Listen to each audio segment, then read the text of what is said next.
Namaste and a very good morning to all our guests. It's my pleasure to introduce to you Prabha Khaitan Foundation. Prabha Khaitan Foundation is dedicated to socio-cultural welfare and humanitarian causes. It is a non-profit trust founded by the late Dr. Prabha Khaitan in the early 1980s. Based in Kolkata, West Bengal, India, the foundation is dedicated to promoting performing arts, culture, education, literature, gender equality, and women's empowerment. It collaborates with caregivers, committed individuals, and like minded institutions to implement cultural, educational, literary, and social welfare projects in India. The pandemic wreaked havoc in our social life and put a pause in whatever we thought was normal. In those dark days, our foundation shifted gears and kept organizing virtual sessions to uplift the spirits of its patrons.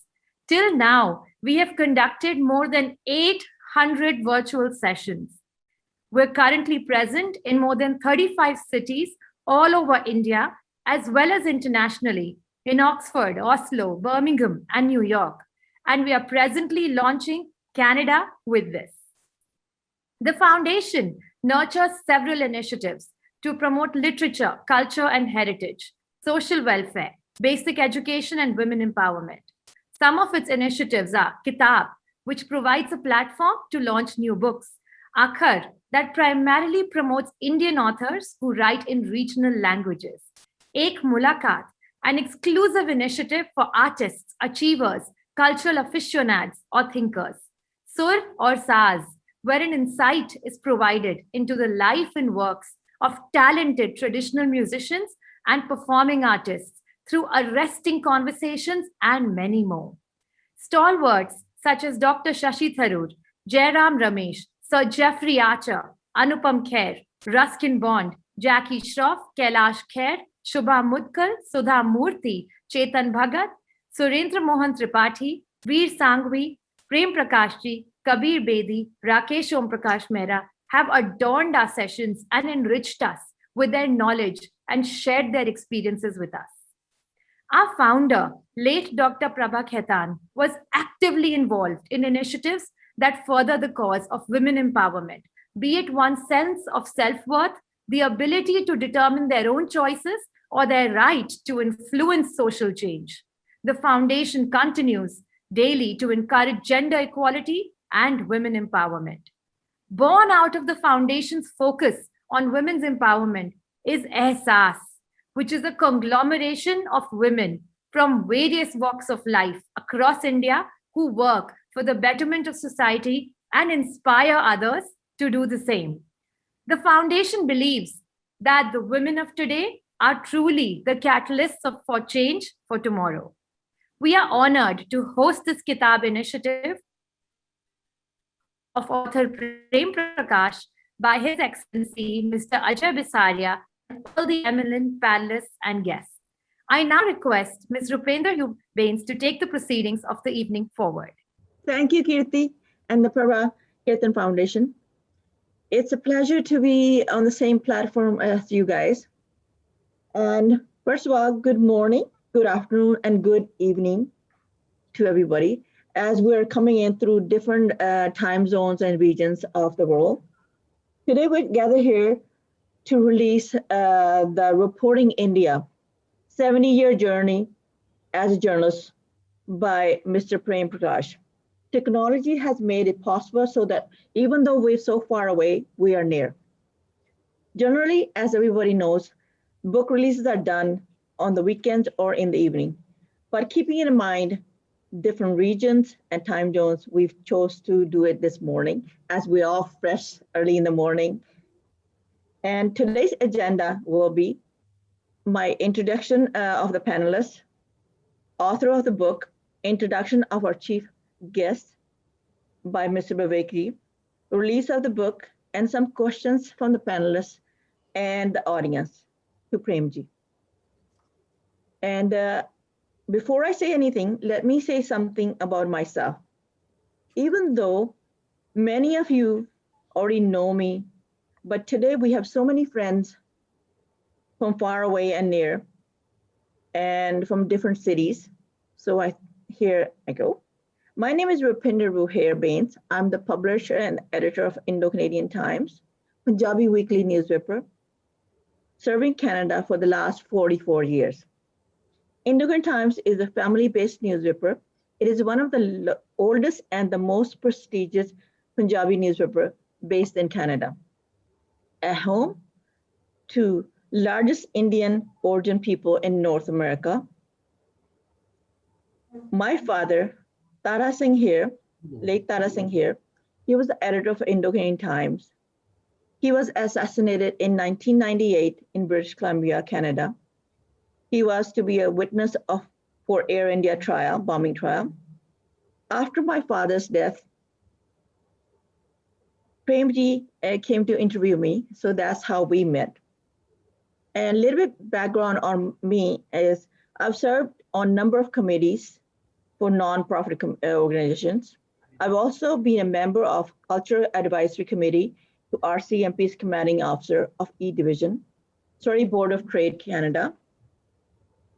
And I'm also the recipient, I feel honored to say I'm a recipient of Queen Elizabeth II Diamond Jubilee Medal for volunteering within the local community and for overseas.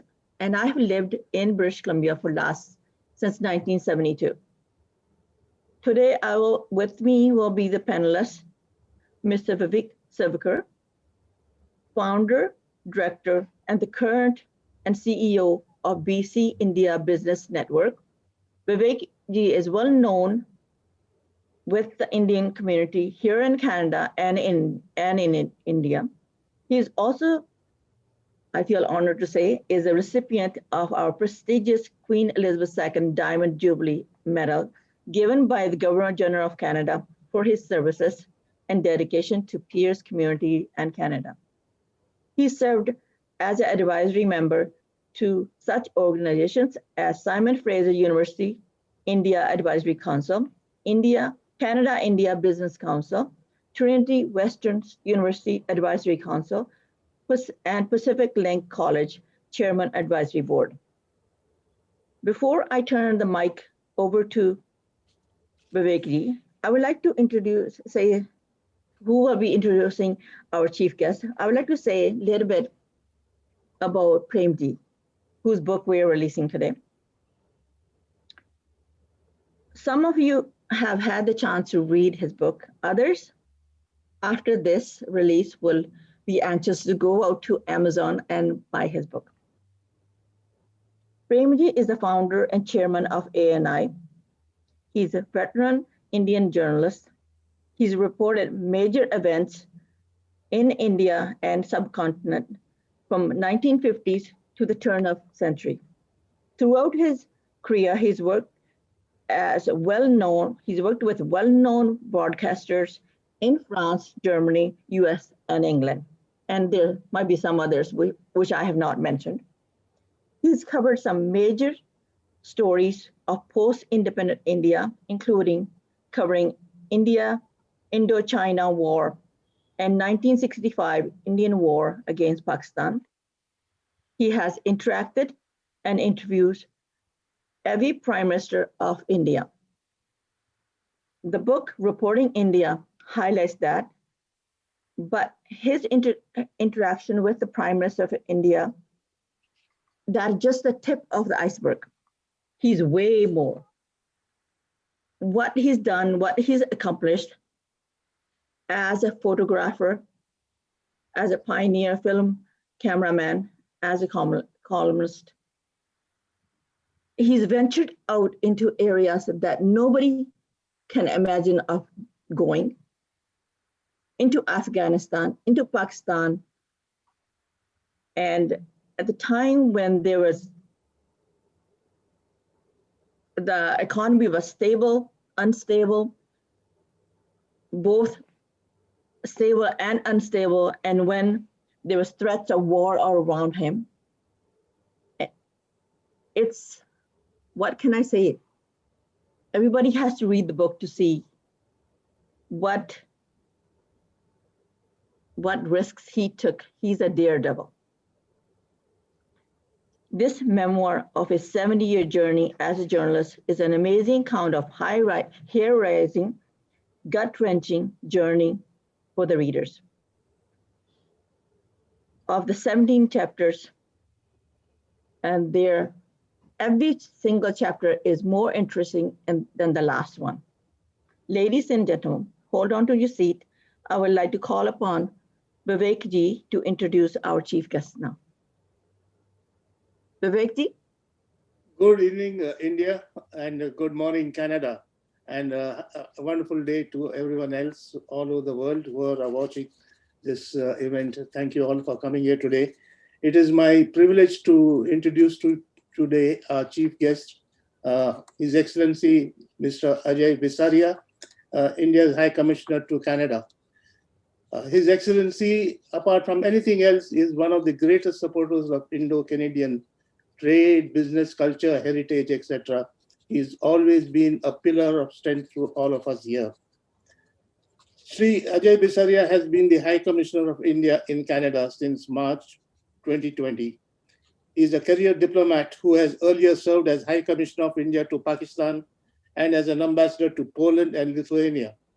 He has represented India at the World Bank in Washington, D.C., and in embassies in Berlin and Moscow.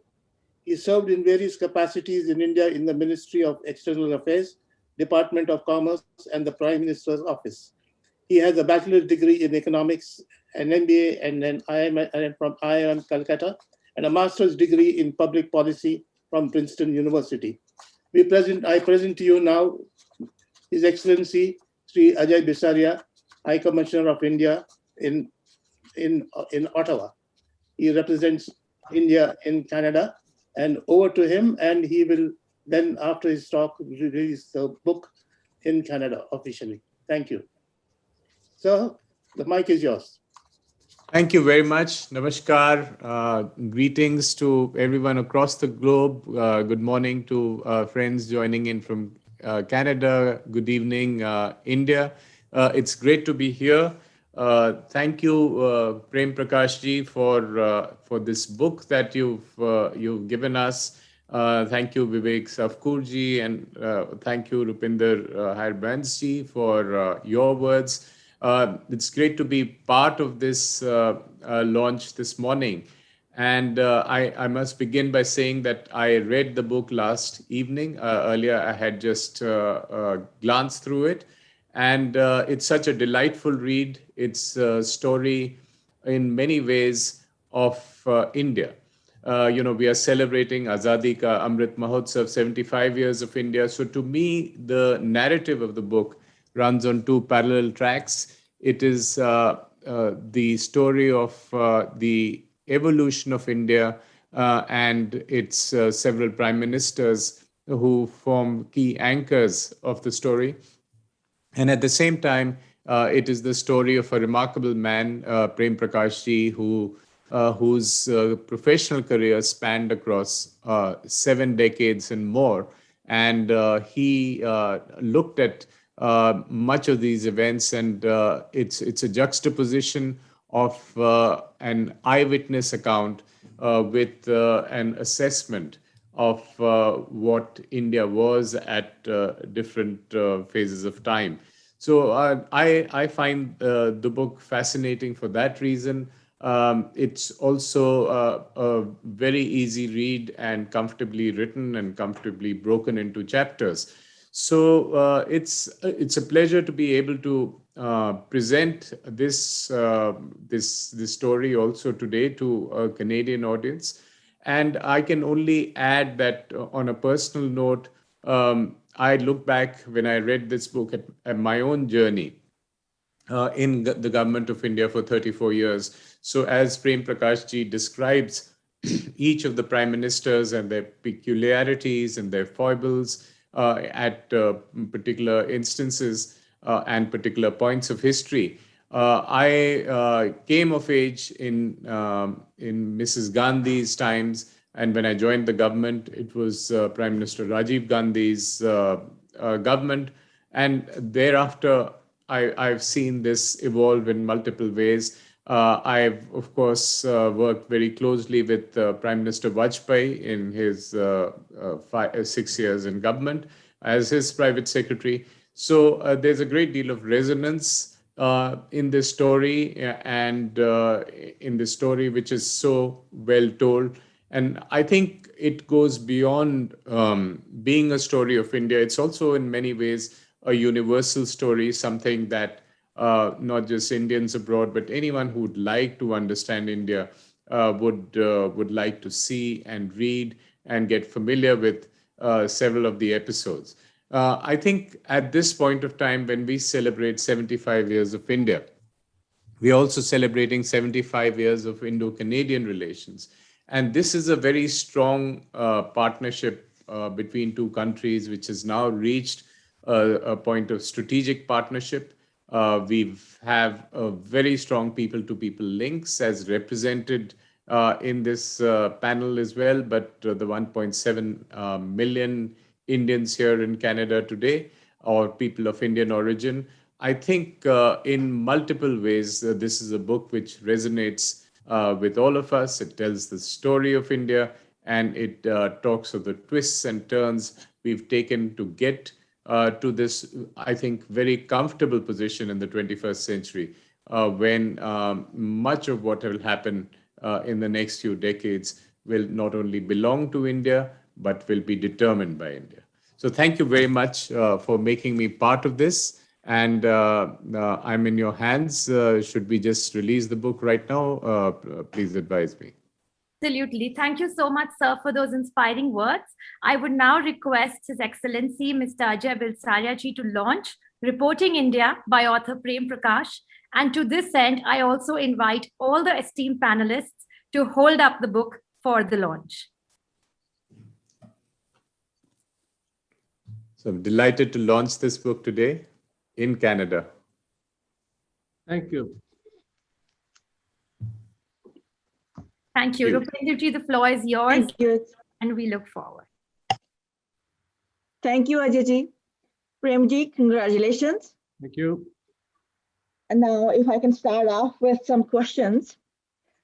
So we will also be questioning myself, and Vivek ji will be answering, asking some questions. Also, we will be taking some questions from the audience.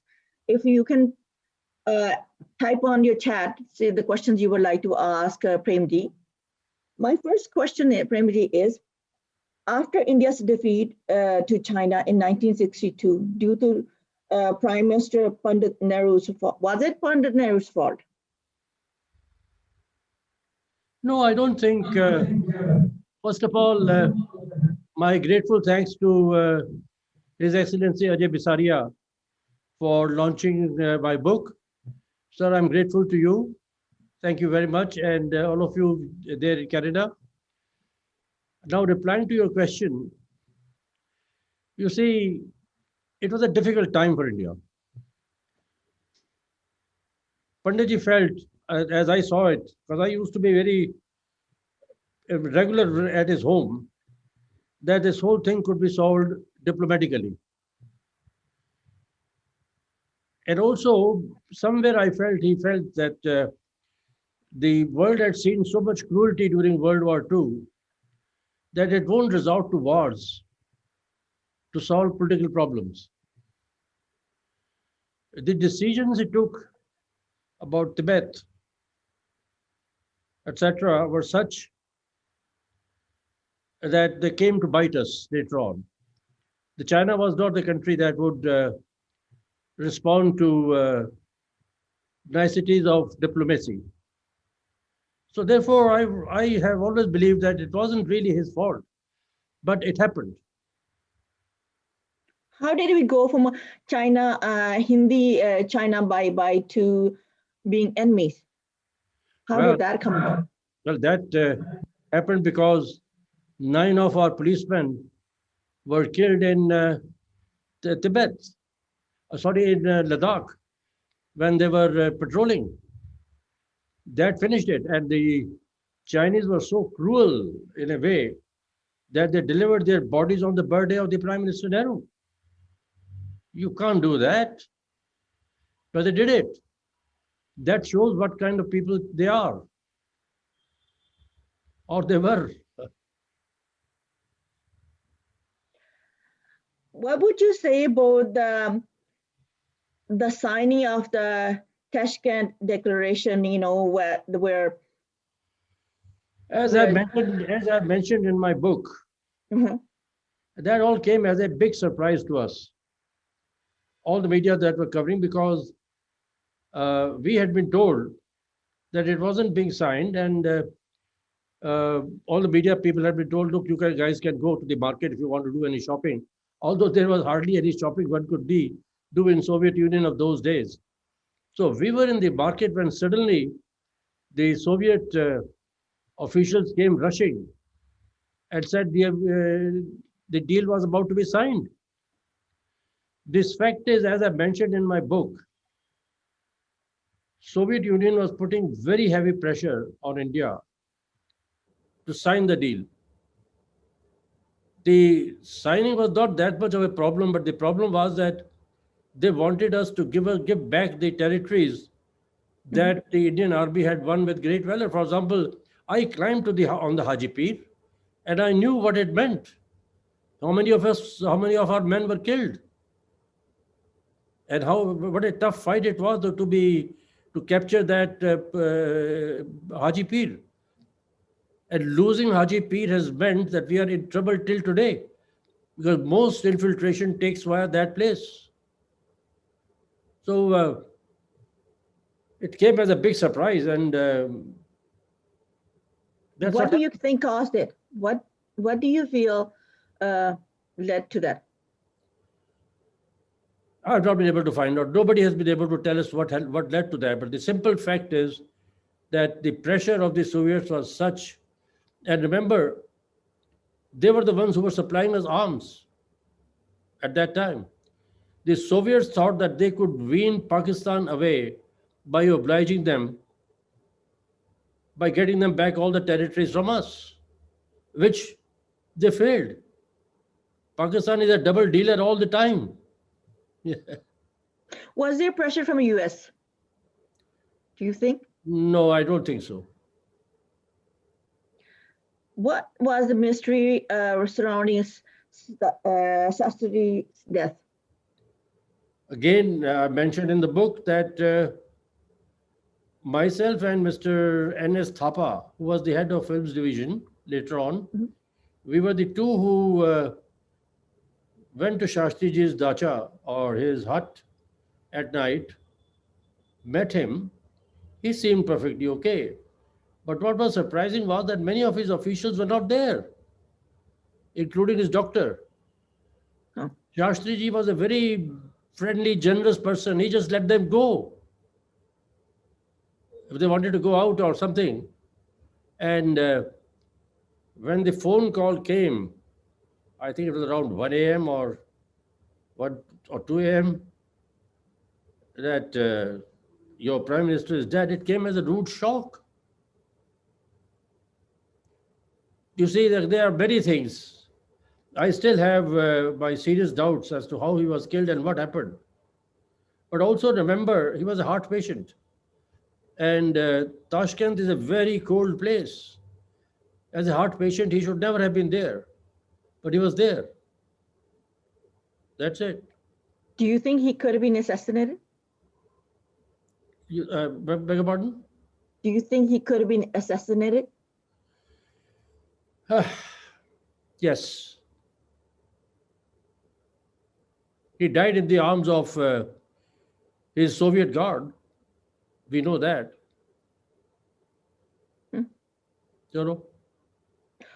What was the darkest period in India? Darkest period in India, as a journalist, the emergency. When censorship was imposed on us, I had to go into exile for 3 months. I was lucky that the chief censor officer was a very dear friend of mine.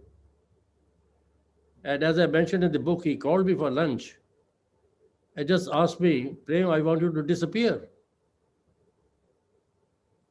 What have you done? What had you done that he wanted you to disappear? Because my stories about the emergency were getting out.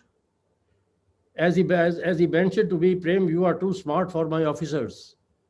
Your stories, they are all clearing them. I have nothing against you, but I am under very heavy pressure from my minister to arrest you. So there it was. That was the darkest period. You see, so many things happened during emergency which should have never happened. The way they went about pushing the population control things, the way Mrs. Gandhi's son Sanjay came to be the virtual prime minister, and all that. That was a terrible period. But then Indian people, imagine, threw her out after the elections. Was 1984 not the darkest period when? That was equally very bad period. 1984 was a terrible period. It should have never happened. I say that till today. I always say that. If you read the book, you will find that the Punjabi mafia that was around Mrs. Gandhi, which included Yani Zail Singh, Bhuta Singh, Dhawan, and some other people, they were the ones who were advising. That night, I mean, Sant Singh Longowal was such a nice person. And he kept saying all the time that, please, why does the government not make inquiries as to who is killing Hindus? The Sikhs were created by Khalsa. Khalsa was created to protect Hindus. But who is killing Hindus? Why can't the government find out? What is this police doing? That never happened. And that night when Mrs. Gandhi came on the radio, she said that Amritsar was under curfew and that army has been called out. It was not true. There was no curfew at that time. There was no army at that time. At that moment, I mean, so we, myself and several other journalists, we rushed to the Golden Temple to meet Sant Longowal. And he said, look, only this afternoon we were talking about having talks and now she has done this. It was basically this Punjabi mafia who had, and also Rupinder ji, Gurdwaras have always meant big money. Gurdwaras have always meant big money. And these guys wanted to capture Gurdwaras from the SGPC or Akalis. So they resorted to everything, including bringing in that Bindran Wale inside. And there could have been sending in the army was a wrong thing. And particularly when you came to know that General Shahbeg Singh, he was inside the temple. And General Shahbeg Singh has been one of our finest decorated generals. It was a great pity that the then Chief of Army Staff, General Rana, had dismissed him just one day before his retirement. And it remains a great pity that after his death, after General Shahbeg's death, the courts cleared him that he had done no wrong. So everything was, it's all a mess. It should have never happened. I can tell you that. It should have never happened.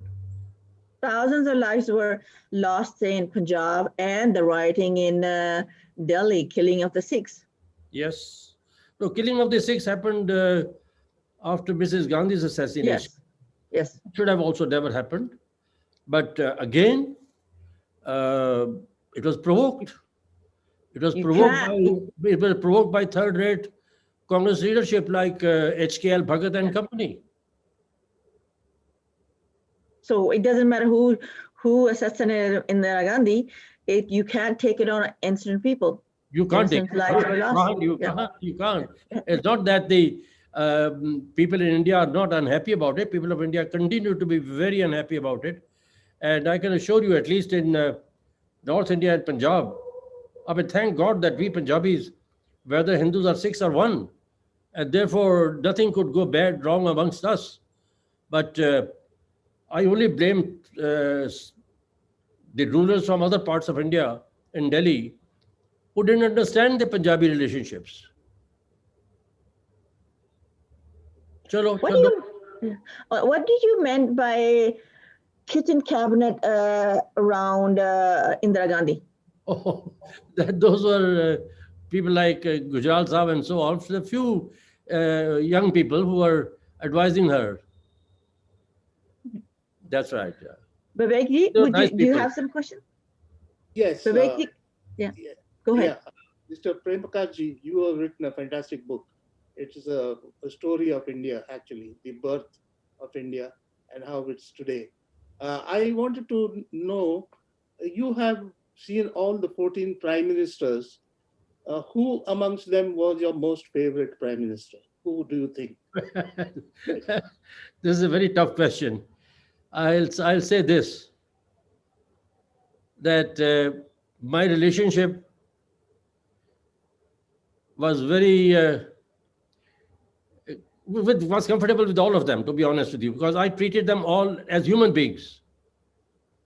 Yeah, so there no doubt they were leaders, but I treated them as human beings. I would talk to them man to man. But my relationship with Atalji was great, and so was my admiration for Rajiv Gandhi.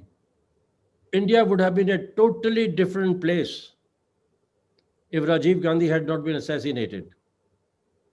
And India is today a totally different place because even though Manmohan Singh and Narasimha Rao brought about the economic liberalization, it was Atalji who carried them through.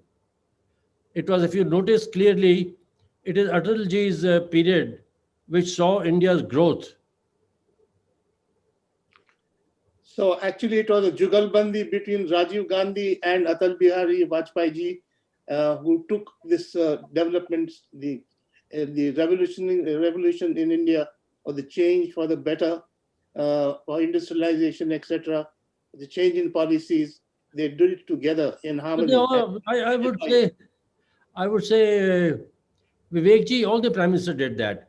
Remember, when India became free, the things we used to read as children in school was that India does not even make a needle. There was no manufacturing, there was no thing, nothing. Panditji made sure that he established heavy industries. Panditji made sure he built all the dams and so on.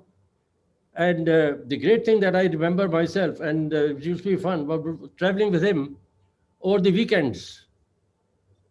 Because he would go on the weekend from place to place just to see how the development projects were coming up. He personally watched everything. He personally watched, he would go so often to Bhakra to see its rise. He would go to these steel plants to see how they were coming up. So his contribution in setting up that and the Indian Institutes of Management and Studies, Technology. But today, if we are ruling the roost around the world, it is because of those IITs.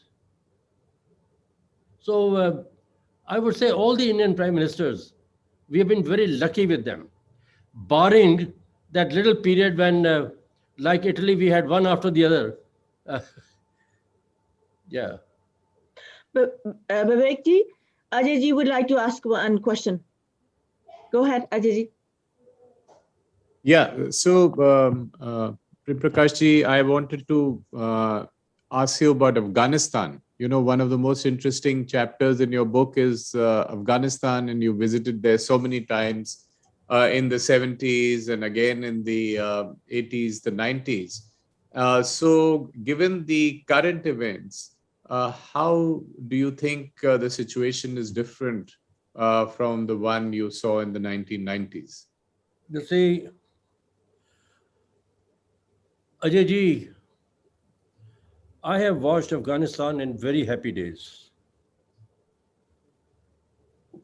If I can have the liberty of saying, I think Afghanistan was better developed than some of the East European countries. That's what I saw, at least the cities part. The education was good.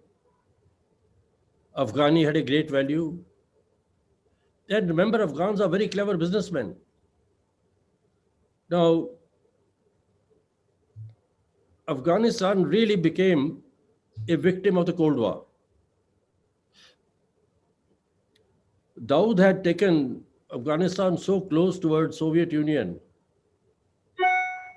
and Americans via Shah of Iran intervened. And that has led to this, and it's a tragic story today. It's a very tragic story today. And what I saw in 90s and what I've seen today, I mean, I can't understand what kind of country is United States. I'm sorry, I must say talk very frankly and openly. Is this the way to withdraw? What kind of civil service or army they have? This was not the way to withdraw from a country like that after 20 years war. When Soviets withdrew, the withdrawal started and lasted seven months.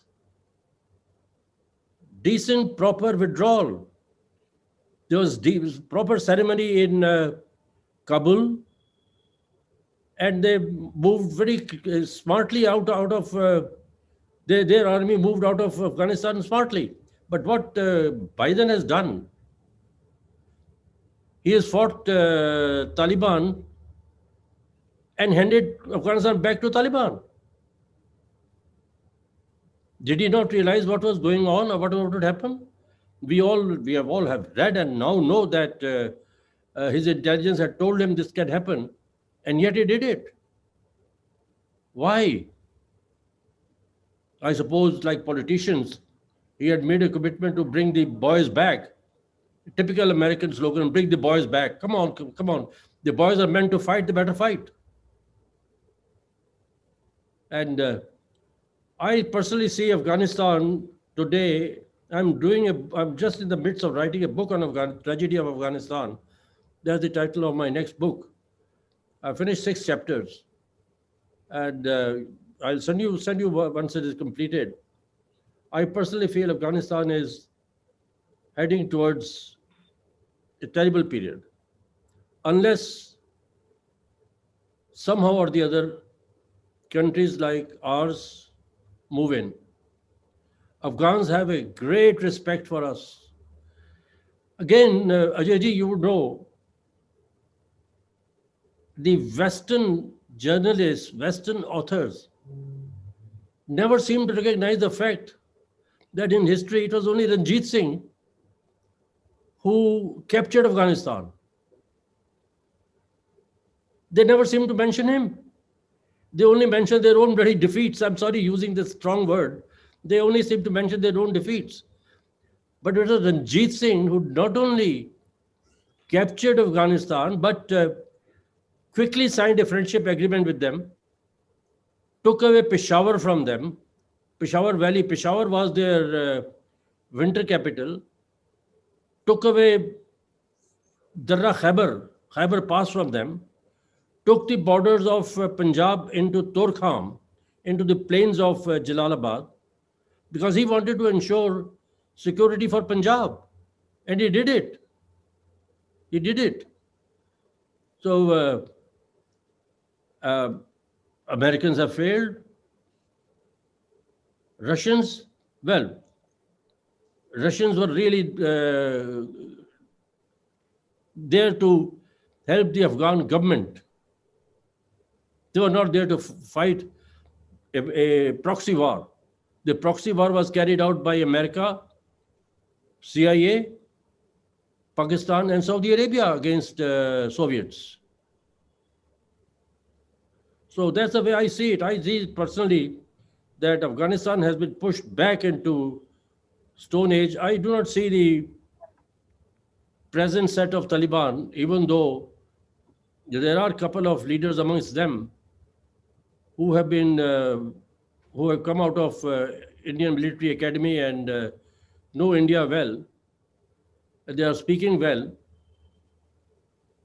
But what India steps can India take? Whether Panjshir can rise against, like Masood did, and we did help him, we know, you know that. Whether that can happen again, I have no idea. But the fact is, India will have to be very active. Was Taliban a creation of USA and Pakistan in collusion? Absolutely. We all know that. You see, when they were not winning the war against the Soviets or the Afghan army was very good. And I mean, funny thing, the way Afghan army was trained by Americans, that it fell off as soon as they left. That when they were not winning, they created Mujahideen. They raised, this is the first time in the world that slogan was raised, Islam is in danger. Who raised it? Americans. Who raised it? Pakistan. Who raised it? Saudi Arabia. These three countries. And when that also couldn't be beaten, then they trained all these people in Taliban in Pakistan. And mind you, it wasn't only Taliban and the trained young fellows. They were regular Pakistan army. Pakistan specializes in that. Remember, in Kashmir, they sent so-called tribals in 47. Even Ayub Khan, when he 65 war began, then also he sent so-called locals. But they were Pakistan army regulars. Pakistan specializes in that. So all this has been created by them. The whole world is today suffering because of the Islamic fundamentalism, which was created not by any Islamic country, but by America, Pakistan, and Saudi Arabia. You know, you mentioned Pakistan. You were born in Rawalpindi, right? And you've have you traveled to Pakistan recently? And what is your take now on which way Pakistan is going? I have not traveled to Pakistan in the last few years, that I say about last 8 or 9 years. But I used to travel often earlier. And last time when I went there, I said, no, this is enough. I can't come back here. I don't like the place. The simple fact is, Pakistan is going, this demon that Pakistan has created of Islamic fundamentalism is going to bite it. It's going to bite it. Whether they accept it or not, it's already raising its heads in various places in Pakistan. Pakistan is the factory from where all these guys are emerging, whether it's Al-Qaeda or whatever. And it's going to bite them one day. It's going to bite them. And tragedy is they are our neighbors. Tragedy is they are our neighbors.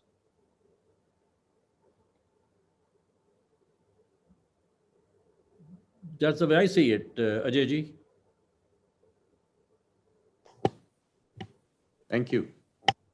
Yeah. At the death of Prime Minister Jawaharlal Nehru, Atal Bihari Vajpayee ji made a speech praising him. That was really something very, very nice of him. And I thought, though they are in the opposite sides today, that was a very nice gesture on the part of Prime Minister to speak so highly about Jawaharlal Nehru. Atalji was a very different kind of person. Atalji was a very different kind of person. Atalji was in many ways a true leader. Ajayji can tell you, he was so closely attached with him. And of course, I knew him from also well enough in the sense that his first election campaign speech was recorded in our studios. And I was very lucky that he was very kind to me always. And so he, I mean, I personally feel perhaps the idea of making Teen Murti as a memorial to Nehru was given by him. if you read his speech, he clearly says in that, in his eulogy for Panditji, that there can never be another person of his stature to occupy that house. So what did he mean by that? Oh, Atalji was a very great man. He recognized him as after all, a prime minister is the leader of the nation. It's a pity the kind of India we have today, that whatever it be, as I point out to some of my friends, even though I may not also agree with all the policies of the government, but the simple fact is the prime minister is the leader of the nation. You can't deny that. You can't deny that the Canadian prime minister is not the leader of the nation of Canada, or the British prime minister is not the leader of Britain.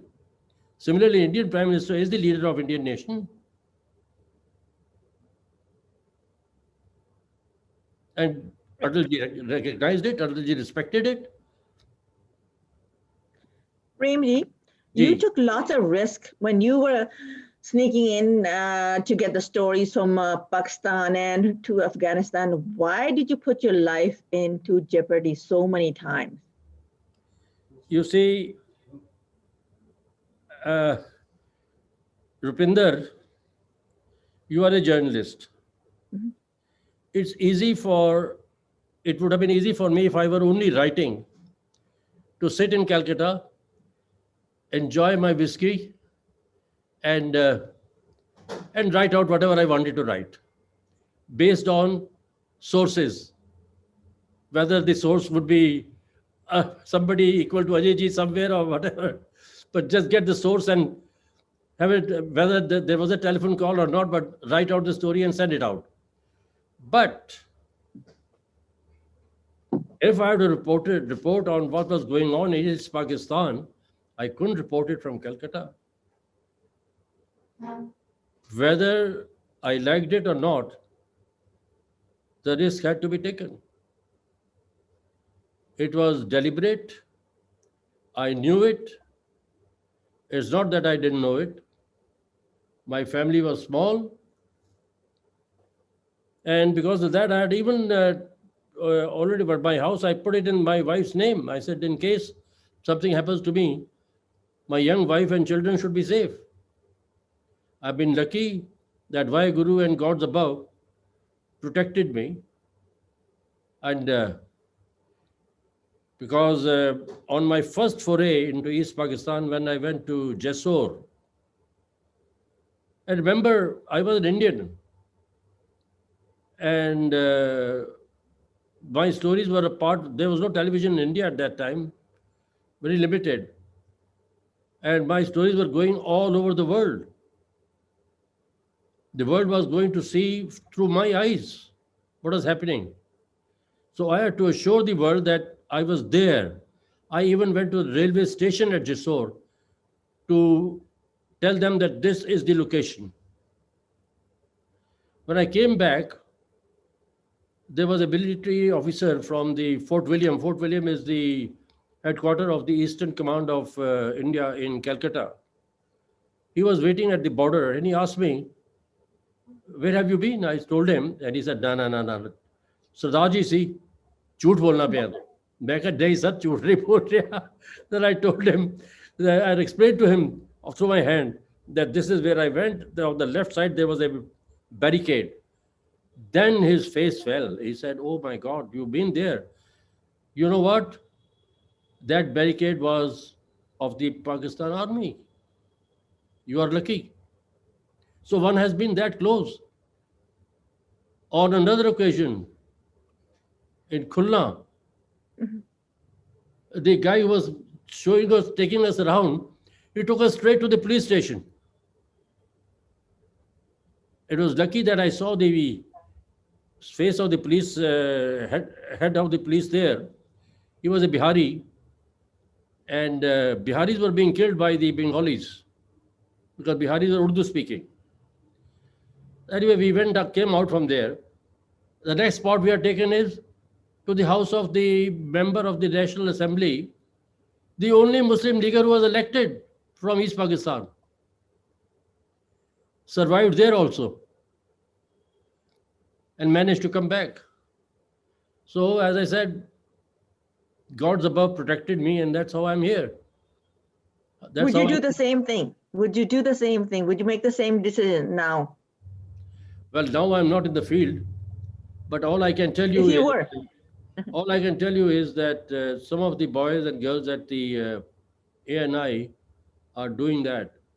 For example, when I last went to Afghanistan, there was a very large team of ANI and Reuters who were going there. So I decided that I will go myself with them because I know Afghanistan like the backside of my hand, that I would be able to protect them.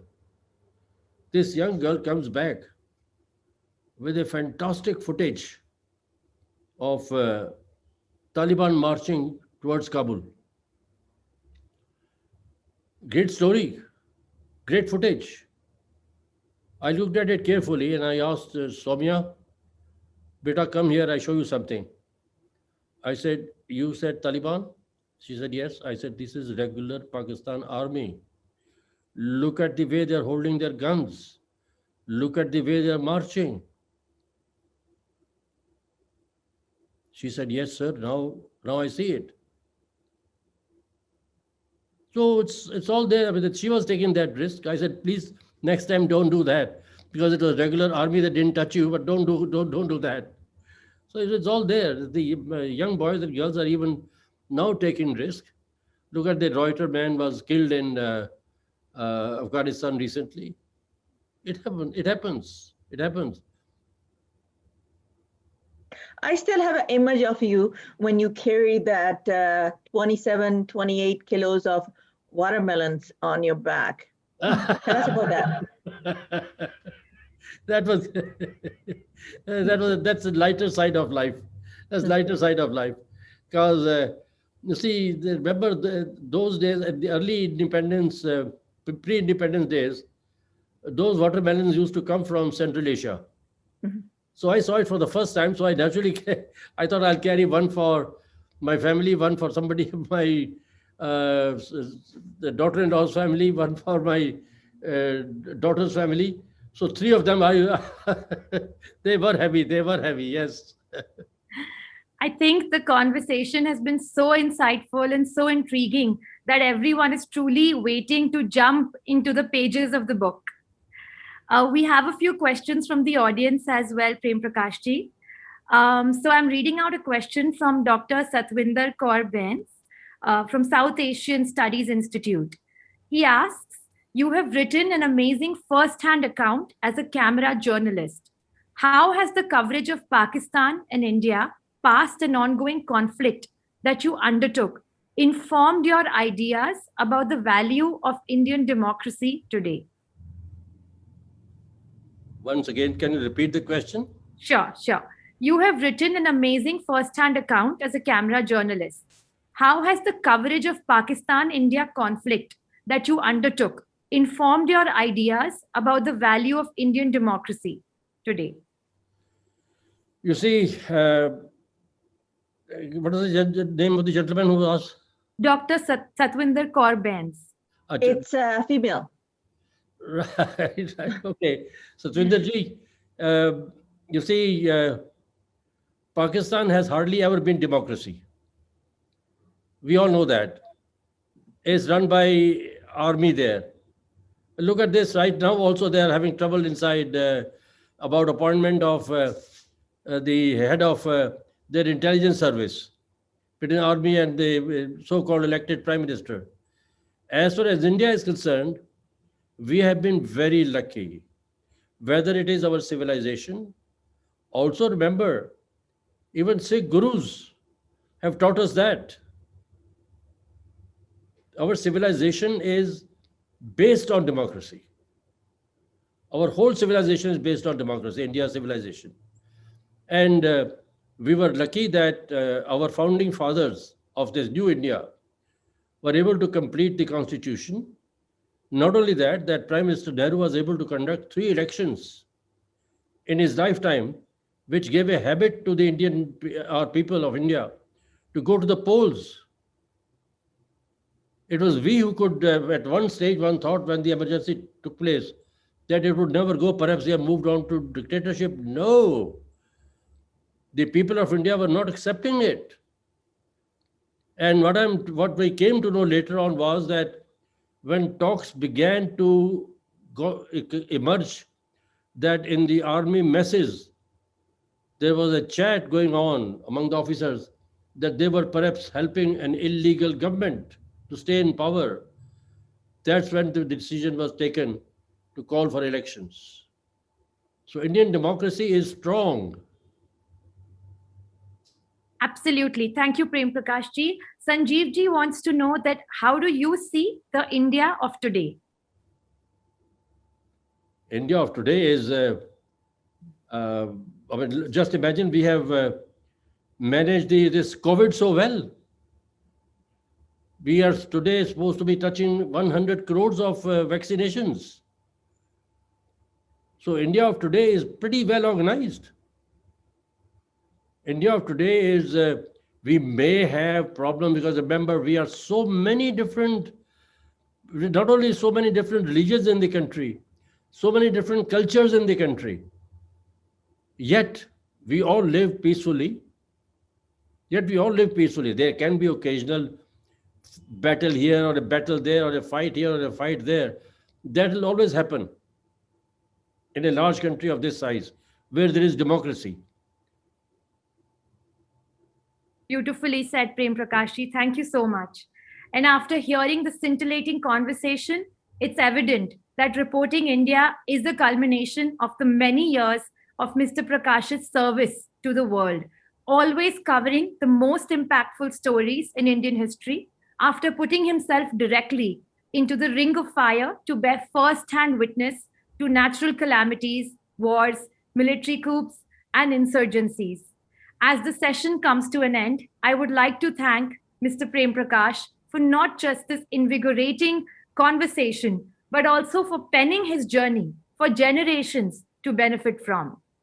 On behalf of Prabha Khaitan Foundation, I thank His Excellency Shri Ajay Bilsaria ji, High Commissioner of India to Canada, for making this morning memorable with his presence and his wise words. And I also extend my gratitude to Mr. Vivek Sivaker, Ms. Rupinder Hair-Bains, and our partners, Indo-Canadian Times, as well as BC India Business Network. Thank you all for being a phenomenal audience. Thank you very much. Thank you. Thank you. Thank you. It was a pleasure to be on this panel. And His Excellency Ajay, it was very nice meeting you online. And Vivek, we'll meet again.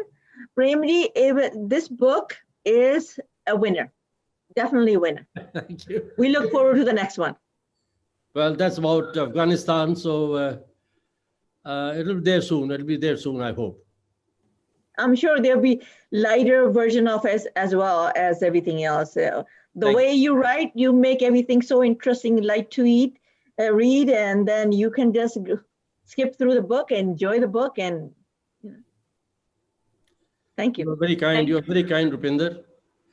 Thank you. Thank you. Thank you, Thanks a everybody. lot. Ajay, thanks a lot for being here with us and launching my book. I'm very grateful to you.